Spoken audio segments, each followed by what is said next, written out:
राज की बात है, आपसे कहें या ना कहें, बस गया है कोई इस दिल में, कहें या ना कहें। बस गया है कोई इस दिल में, कहें या ना कहें। ये मुस्कान दिखाने को जी चाहता है, इस मुस्कान पे मर मिटने को जी चाहता है।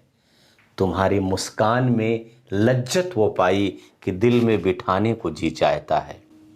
तुम्हारी यह दंतुरित मुस्कान मृतक में भी डाल देगी जान। धूल धूसर तुम्हारे ये गात, छोड़कर तालाब मेरी झोपड़ी में खिल रहे जलजात। परस पाकर तुम्हारा ही प्राण पिघल कर जल बन गया होगा कठिन पाषाण। अर्थात तुम्हारी ये दंतुरित मुस्कान जिसमें दांत अभी अभी निकले हों, वह मुस्कान मृतक में भी डाल देगी जान। तुम्हारी इस मुस्कान में वो जादू है कि मुर्दा व्यक्ति को भी जिंदा कर सकती है। धूल धूसर तुम्हारी ये गात, धूल मिट्टी में सना तुम्हारा ये शरीर, छोड़कर तालाब, जैसे लग रहा है कि तालाब को छोड़कर मेरी झोपड़ी में, मेरे घर में कमल खिल गया हो, जलजात अर्थात कमल खिला हो। परस पाकर तुम्हारा ही प्राण, तुम्हारे प्राणों का ही स्पर्श पाकर के शायद जो पत्थर होगा पिघल करके जल बन गया होगा। छू गया तुमसे कि झरने लग पड़े शेफालिका की फूल। ऐसा लग रहा है कि तुमसे छूने के बाद शेफालिका की फूल झरने लगे हों। बांस था कि बबूल, तुम मुझे पाई नहीं पहचान, देखते ही रह गए अनिमेष, थक गए हो आंख लूं मैं फिर। क्या हुआ यदि हो सके परिचित न पहली बार, यदि तुम्हारी मां न माध्यम बनी होती आज, मैं न सकता देख, मैं न पाता जान। तुम्हारी यह दंतुरित मुस्कान, तुम्हारी यह दंतुरित मुस्कान। धन्य तुम, मां भी तुम्हारी धन्य, चिर प्रवासी मैं इतर मैं अन्य। इस अतीत से प्रिय तुम्हारा क्या रहा संपर्क, उंगलियां मां की कराती रही है मधुपर्क। देख तुम इधर कनखी मार, और होती जबकि आंखें चार, तब तुम्हारी दंतुरित मुस्कान मुझको लगती बड़ी ही छविमान। ये पंक्तियां दरभंगा जिले में जन्मे बाबा नागार्जुन की हैं। उनका मूल नाम पंडित वैद्यनाथ मिश्र था। जब उन्होंने बौद्ध धर्म ग्रहण कर लिया तो अपना नाम नागार्जुन रखा, और वो मैथिली में यात्री उपनाम से कविता लिखा करते थे। यहाँ पर मैं आपको बच्चे की दंतुरित मुस्कान हम सब पर क्या प्रभाव डालती है, मुझ पर क्या प्रभाव डालती है, मैंने पहले की पंक्तियों में बताया कि राज की बात है, आपसे कहें या ना कहें, बस गया है कोई इस दिल में, कहें या ना कहें। ये मुस्कान दिखाने को जी चाहता है कि तुम्हारी मुस्कान पे मर मिटने को जी चाहता है। तुम्हारी मुस्कान में लज्जत वो पाई कि दिल में बिठाने को जी चाहता है। ये मैंने महसूस किया। कवि ने क्या महसूस किया वो कविता में आपने देखा। अब कविता में बता रहा हूं, और उस कविता को पढ़ने के बाद आप क्या महसूस करते हैं कमेंट में लिख के बताइएगा। कवि कह रहा है कि तुम्हारी ये दंतुरित मुस्कान, जो अभी अभी दांत निकले हों 2-3 महीने के बच्चे के, वो दांतों वाली मुस्कान मृतक में भी डाल देगी जान। जो मुर्दा व्यक्ति हो उसे भी जिंदा कर देगी, अर्थात जो पत्थर दिल भी है उसे भी हंसने के लिए, खुश होने के लिए विवश कर देगी। आप जानते होंगे आज के युग में, आज के इस तनाव भरे युग में हम लोग न जाने कितने तरह के तनाव, न जाने कितने तरह का टेंशन, डिप्रेशन लेके जीते हैं। कोई भी सीरियल देख लीजिए, कोई भी फिल्म देख लीजिए, आपको खुशी नहीं मिलेगी। लेकिन एक छोटे बच्चे को अगर आप गोद में लेकर खिला लेते हैं, उसके साथ थोड़ा उसकी भाषा में बात कर लेते हैं, तो आपका सारा तनाव रफू चक्कर हो जाता है। आज मैं समझ पाता हूँ, शायद पुराने ज़माने में हमारे दादा बाबा लोग जब टीवी वगैरह नहीं था तो टेंशन में कम क्यों रहते थे, उनको शुगर बीपी क्यों नहीं होता था। क्योंकि उनके घर में जो छोटे छोटे बच्चे पोते पोतियाँ होती थी तो उनके साथ खेलने में, उनके साथ घुलने मिलने में उनका वक्त गुजर जाता था, उनका तनाव छूमंतर हो जाता था। उस समय आप देखे होंगे कि बीपी शुगर की समस्याएं नहीं थी। क्या उनके लाइफ में तनाव नहीं था? रहा होगा, लेकिन इनसे भूल दूर हो जाते थे। इसीलिए शायद वो लोग जल्दी कामना करते थे कि बच्चों की शादी हो जाए, छोटे छोटे नन्हे मुन्ने नाती पोते हो जाएं। क्योंकि उस उम्र में ही तनाव ज़्यादा होता है, टेंशन ज़्यादा आता है। आज हम लोग थोड़ा, हमारी जीवन शैली बदल गई है, तो बहुत चाह करके भी छोटे छोटे बच्चों को या परिवार को समय नहीं दे पाते हैं। खैर, यहाँ पर कवि क्या कह रहे हैं कि तुम्हारी यह दंतुरित मुस्कान, जो तुम्हारी ये दांतों वाली मुस्कान है, जो 4-6 महीने के बच्चे में होती है, वो मृतक में भी डाल डाल देगी जान। अगर कोई मुर्दा व्यक्ति है वो भी जिंदा हो जाएगा। धूल धूसर तुम्हारी ये गात, तुम्हारा यह धूल मिट्टी से सना हुआ शरीर, धूल धूसर मतलब धूल मिट्टी, गात मतलब शरीर, ऐसा लग रहा है कि तालाब को छोड़ करके मेरी झोपड़ी में जलजात खिल गए हों। जलजात अर्थात कमल खिल गए हों। परस पाकर तुम्हारा ही प्राण, तुम्हारे ही प्राणों का परस पाकर, परस का मतलब स्पर्श, परस से क्या बन गया? स्पर्श। स्पर्श अर्थात छुअन, छूना, टच करना। तो परस पाकर तुम्हारे ही प्राण, तुम्हारे ही प्राणों का परस पाकर क्या हुआ? ऐसा लग रहा है कि जैसे पत्थर पिघल करके पाषाण बन गया, सॉरी, पाषाण पिघल करके जल बन गया। पाषाण माने पत्थर होता है, तो पाषाण ही पिघल करके जल बन गया, जबकि पत्थर पिघल नहीं सकता। वो दुष्यंत कुमार की लाइन है, वो मुतमईन है कि पत्थर पिघल नहीं सकता, मैं बेकरार हूं आवाज में असर के लिए। तो पूरी तरह आश्वस्त है कि पत्थर पिघल नहीं सकता है। तो वही बात यहां पे कह रहे हैं नागार्जुन कि ऐसा लग रहा है कि तुम्हारे प्राणों का स्पर्श पा करके पत्थर अर्थात पाषाण पिघल करके जल बन गया हो, और ऐसा लग रहा है कि तुमसे छू करके ही शेफालिका के फूल झरने लग गए हो। बांस था कि बबूल, तुम मुझे पाए नहीं पहचान, देखते ही रहोगे अनिमेष। अनिमेष मतलब बिना पलक झपकाए देखते रहना, तो मुझे बिना पलक झपकाए तुम देखते रहोगे। थक गए हो, यह कभी पूछ रहा है क्या देखते देखते थक गए हो? चलो आंख लो, मैं अपनी आंख फेर लूं, नहीं तो तुम देखते ही रहोगे और देख देख के थक जाओगे। क्या हुआ यदि हो सके परिचित न पहली बार? कोई बात नहीं, पहली बार में परिचित नहीं हुए, ठीक है, फिर अगली बार मिलते हैं। आज की मुलाकात बस इतनी, कर लेना बातें कल चाहे जितनी, कल फिर मिलेंगे, कल अगली मुलाकात होगी और खूब बातें करेंगे, खूब आंखें चार करेंगे। कभी किससे कह रहा है? वो छोटे बच्चे से। कभी आप भी एक्सपेरिमेंट कीजिए, छोटा बच्चा, उसको देखिए, प्यार से देखें तो वो भी आपकी तरफ देखेगा। गुस्से में देखेंगे, थोड़ी देर देखेगा, फिर नज़र फेर लेगा, फिर नज़र घुमा के देखेगा कि गुस्सा कम हुआ कि नहीं, इस आदमी की आंखों में प्यार है कि नहीं, देखेगा। अगर आपकी आंखों में प्यार देखेगा तो देखता रहेगा और हंसेगा, मुस्कराएगा, और अगर नहीं देखेगा, गुस्सा देखेगा, फिर मुंह फेर लेगा, फिर थोड़ी देर बाद देखेगा। इस तरह से आपके साथ आंख मिचौली करता रहेगा। अगर आप किसी बच्चे को गुस्से में देखिए, बनावटी गुस्से में, आपको देखेगा, मुंह फेर लेगा, फिर थोड़ी देर बाद देखेगा, फिर देखेगा, फिर मुंह फेर लेगा। ये चाइल्ड साइकोलॉजी। लेकिन अगर आप प्यार से देख रहे होंगे तो देखेगा और देख के मुस्कुरा देगा, आपको भी खुशियां देगा और खुद भी खुश हो जाएगा। ये चीज़ हमें बच्चों से सीखना चाहिए। हम लोग न खुद खुश रहते हैं, न सामने वाले को खुश रहने देते हैं, न जीते हैं न जीने देते हैं। हाँ, डायलॉग जरूर लिखते हैं फेसबुक पर, व्हाट्सएप पर कि जियो और जीने दो, लेकिन न खुद जिएंगे न जीने देंगे। खैर, तो आंख लो मैं फेर, तुम थक गए हो इसलिए आंख फेर रहा हूं, नहीं तुम देखते ही रह जाओगे।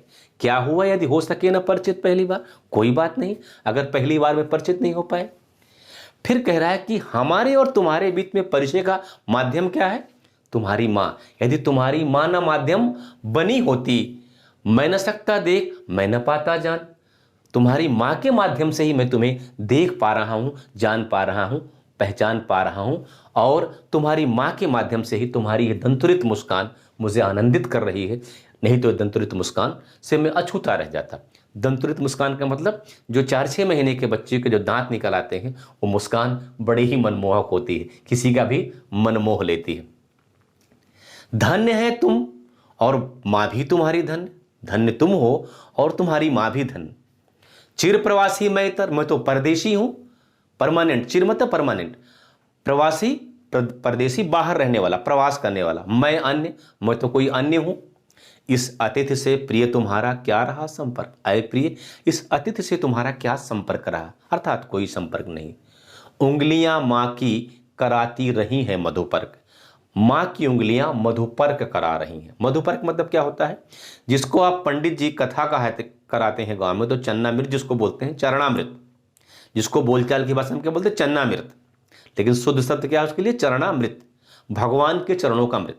तो उस बना कैसे होता है, दही होता है, शहद होता है, कुछ फल होते हैं, गुड़ होता है, ये 4-5 चीज़ों का मिक्सचर होता है, वो मिला करके चरणामृत बनता है। उसी को माँ चटा रही उंगलियों से मधुपर। या कहीं कहीं ये करता है कि बच्चों को शहद चटाते हैं, उनके दांतों के मसूड़ूम लगाते हैं ताकि दांत आसानी से निकल आए, ठीक है। और जब माँ मधुपर्क करा रही है तो तुम कनखी मार के देख रहे हो, मतलब माँ खिला रही है, बच्चे को देखो तिरछा आपको देखता रहेगा। और होती जबकि आंखें चार, और उस दौरान जब आंखें चार होती हैं, अर्थात हमारी और तुम्हारी आंखें मिल जाती हैं, तो क्या होता है, तुम्हारी यह दंतुरित मुस्कान लगती बड़ी ही छविमान, मुझे बड़ी ही छविमान, मुझे बड़ी ही सुंदर लगती है, मतलब मेरे मन को मोह लेने वाली लगती है जब आंखें चार होती हैं। कौन कह रहा है, ये कवि नागार्जुन कर रहे हैं। छोटे बच्चे की मुस्कान का कवि पे क्या असर पड़ा, ये मैंने आपको यहां बताया। अब हम आप पर क्या असर पड़ा कमेंट करके बताइएगा, मुझ पर क्या असर पड़ा मैंने वीडियो के शुरू में बता दिया। अब अगर आपसे कोई पूछे कि इस बच्चे की दंतुरित मुस्कान का कवि के मन पे क्या प्रभाव पड़ा, तो क्या लिखेंगे, कवि का मन प्रसन्नता से भर उठता है। आपका भी भर उठेगा। बच्चे की मनमोहक मुस्कान ऐसी है कि मृतक व्यक्ति में भी जान डाल देगी, मरे हुए व्यक्ति को भी जिंदा कर सकती है। सच में बच्चे की छुअन, जिसका उसने कवि ने कहा है कि परस पाकर तुम्हारा ही प्राण पिघल कर जल बन गया होगा पाषाण, तुम्हारे ही प्राणों का स्पर्श पा करके पत्थर पिघल करके पानी हो गया होगा।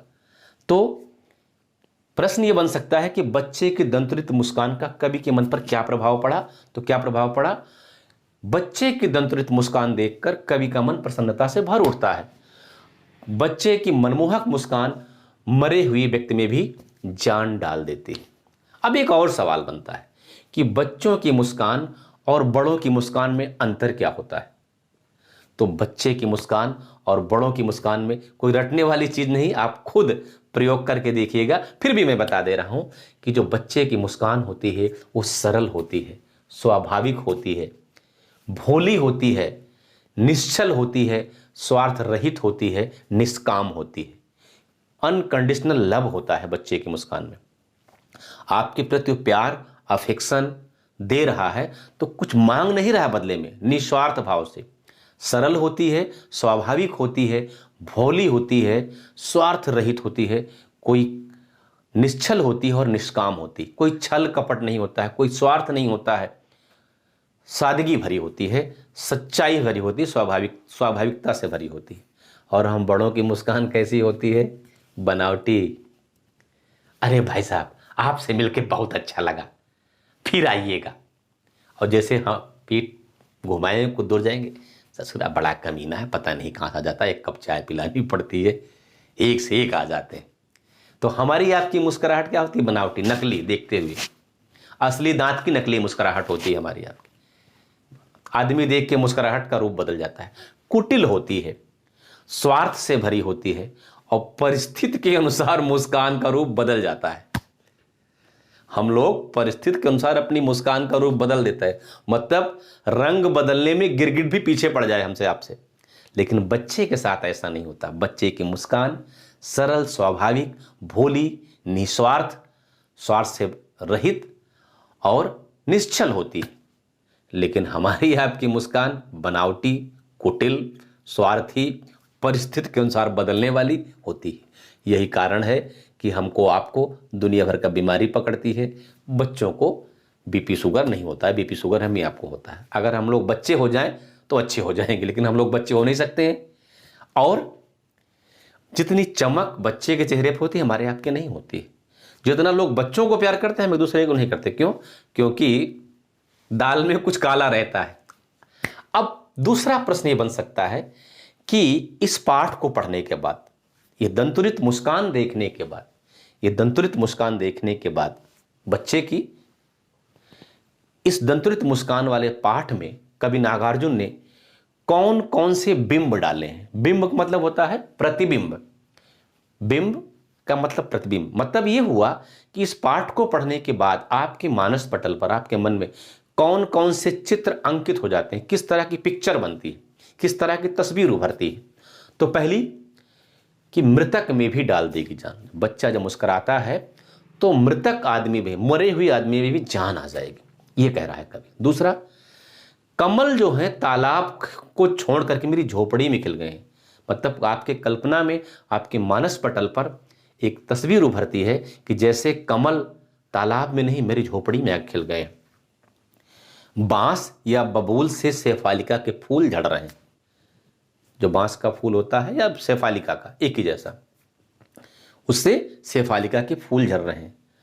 और ऐसा लगता है कि पत्थर को छू लेने से पत्थर पिघल के पानी बन गया। और तिरछी नज़रों से देखना, बच्चे का मुस्कुराना, नज़रों का बागपन, जिसका हर कोई दीवाना होता है, वो चित्र हमारे मन में उभरता है। अर्थात अगर ये पूछा जाए कि ये दंतुरित मुस्कान देखने के बाद आपके मन में या कवि के मन में कौन सा बिंब उभरता है, तो आप सीधा लिख देंगे कि दंतुरित मुस्कान देखने के बाद हमारे मन में ऐसा लगता है कोई मृतक व्यक्ति है और बच्चे की मुस्कान उसमें जान डाल दे रही। ऐसा लगता है कि कमल तालाब छोड़कर हमारी झोपड़ी में खिल रहे हैं। ऐसा लगता है कि बांस या बबूल से शेफालिका के फूल झड़ रहे हैं। ऐसा लगता है कि पत्थर भी बच्चे की का स्पर्श पाकर पिघल करके पानी बन गया हो। बच्चे की तिरछी नज़र के हम दीवाने हो जाते। तेरी तिरछी नज़रों पे फारी जावा। मेरे मन पर यह असर हुआ, कवि के मन पर कुछ और असर हुआ, आपके मन पे क्या असर हुआ, कमेंट करके बताइएगा। वीडियो को लाइक, शेयर और सब्सक्राइब करना मत भूलिएगा।